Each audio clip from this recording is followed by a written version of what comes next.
Appilikeeshinii kana bilbila keessan irraa hin qabda yoo ta'e ammaan tana gabbuufadha. Appilikeeshinii kun baay'ee faayidaa qaba. Footoo garagaraa isinii baasa. Fakkeenyaaf amma footoo teessan qofa itti argitan jechuudha. Uffata barbaaddan, istaayila barbaaddanitti jechuudha isinii jijjiiruu danda'a jechuudha. Saniifuu appilikeeshinii kana buufachuun dirqama. Appilikeeshinii kana immoo Play Store irraa argattan jechuudha. Saniifuu chaanaala keenya Telegiraama irratti jechuudha isinii galaksitanii jira. Telegiraama Abbakoor jettanii barreessanii achirraa argachuu dandeessan jechuudha. Kanaafuu mee waan inni nuuf dalagu haala halluu waliin irratti uuna gaafa irratti uuna kunoo kana nuuf fidaa jechuudha. Kana booda generate maaliin godhuu barbaade? Footoodhaan generate godhuu barbaademi?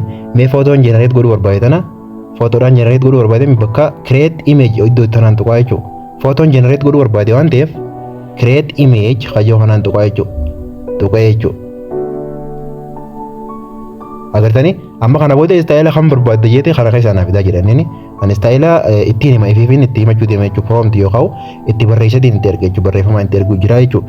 Barreeffama sanoo isa arganne warreettan kunoo telegiraama keenya irraa seentanii tuma telegiraama irratti isin galaksiitiin jira waan ta'eef telegiraama irraa argattan jechuudha.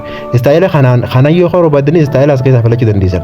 Yeroo ammoo barreeffama waan ajajaa jiruuf prompt waan ajajaa jiruuf jechuudha. Barreeffama sanii itti erga jechuudha. Akka fakkeenyaaf amma runway kayyoo kana ni jiraame akkana anaaf fakkaattu yoo jette ni dandeessa jechuudha. Kana tuuteetuma footoo teessan upload tol gootaa jechuudha. Kanaafuu an promptiin qaba waan ta'eef ifiifin ajajee jechuudha. Saniifuu footoo tigitan itti fidaa jechuudha. Iddoo tana tuuteetiin san booda gaalaarii keessan seenaa kunoo select godhee jira jechuudha. Kana booda barreeffama keessaniin paste itti godha jechuudha. Kunoo barreeffama paste itti godheetiin jiraame kana booda iddoo tanaan tuqa jechuudha kunoo. Generate godhaa jira jechuudha.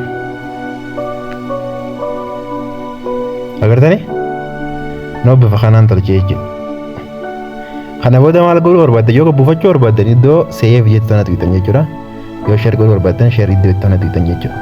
Noo bifa kana jijjiiree jechuudha. Footoo jalqaba turtan. Footoo jalqabaa kunoo tana turteemi. Kami jijjiiree jechuudha. Kunoo kana nu jijjiiree jechuudha. Agartanii?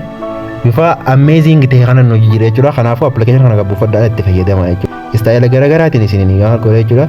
Isinii kaasuu danda'a jechuudha. Footoo teessan generate godhuu danda'a.